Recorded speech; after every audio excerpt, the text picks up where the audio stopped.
அன்பர்களுக்கு வணக்கம். வேதாத்ரியாவில் உங்களை சந்திப்பதில் பெருமகிழ்ச்சி அடைகிறோம். நீங்களும் உங்கள் அன்பு குடும்பமும் வாழ்க வளமுடன்.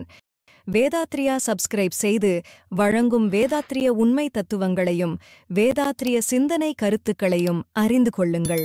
உங்கள் யோக பயணத்தில் உன்னத நிலையை பெறுங்கள். மெய்ப்பொருள் உண்மை ரகசியங்களை அறிந்து உணர்ந்து உங்கள் வாழ்வை வளமாக்கிக் கொள்ளுங்கள். நன்றி. வாழ்க வளமுடன். அன்பர்களே, இனி இன்றைய சிந்தனை கருத்தை நம் வேதாத்ரியாவில் காணலாம். ஒரு நாளின் அதிகாலை 4:30 முதலான நேரத்தில் நம்முடைய புதிய நாளை தொடங்குவது அன்றைய நாள் முழுவதும் சிறப்பாக்கித் தரும்.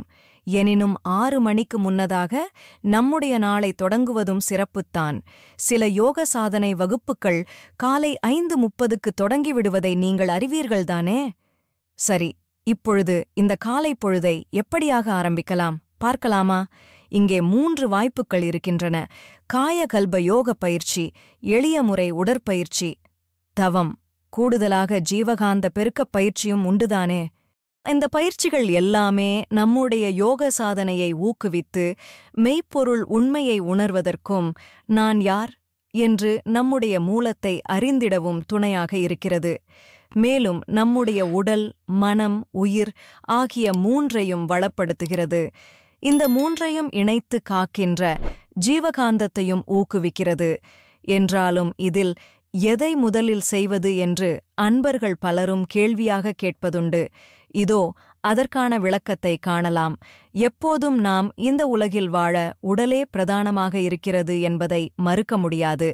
இந்த உடல் வளமாக, உறுதியாக, சிறப்பாக இருக்க வேண்டியது அவசியம்.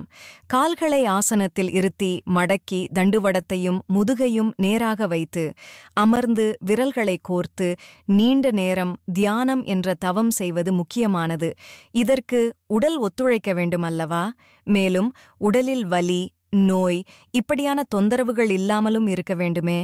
வந்த நோய் ஏதும் இருந்தாலும் அதையும் தீர்க்க வேண்டுமல்லவா? அப்படியானால் இந்த எளிய முறை உடற்பயிற்சியை முதலாவதாக பட்டியலிட்டு செய்யலாமா? இந்த முடிவு சரிதானே? ஏறக்குறைய சரிதான். ஆனால் இந்த உடலையை இயக்கி எளிய முறை உடற்பயிற்சி செய்வதற்கு சக்தி வேண்டுமே. அந்த சக்தியான ஜீவகாந்தம் நமக்கு போதுமானதாக இருக்க வேண்டுமல்லவா? அது குறைபட்டிருக்குமானால் இன்னமும் கொஞ்ச நேரம் தூங்குவோம் என்றுதானே நினைப்போம். உண்மைதானே? இதற்கு இந்த உடலுக்கான போதுமான ஜீவகாந்த சக்தியை தக்க வைத்துக் கொள்ள வழி என்ன? காயகல்ப யோக பயிற்சிதான் சிறந்த வழியாகும்.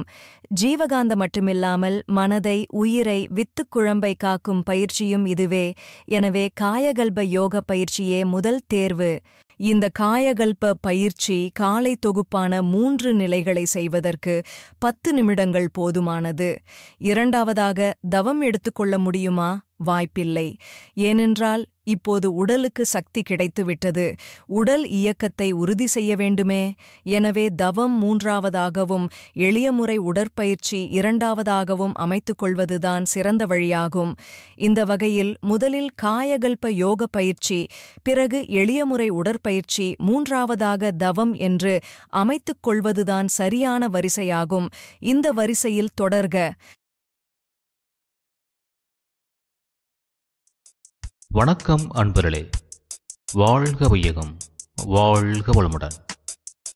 வேதாத்ரிய சேனலோடு இணைந்து கொள்ளுங்கள்.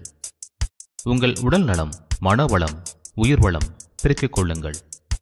உங்கள் வாழ்க்கையையும் பொருளாதாரத்தையும் உயர்த்திக் கொள்வதற்கான வழிகள் இங்கே சொல்லப்படுகின்றன. இன்றே சப்ஸ்கிரைப் செய்து கொள்ளுங்கள். வாழ்க வளமுடன்.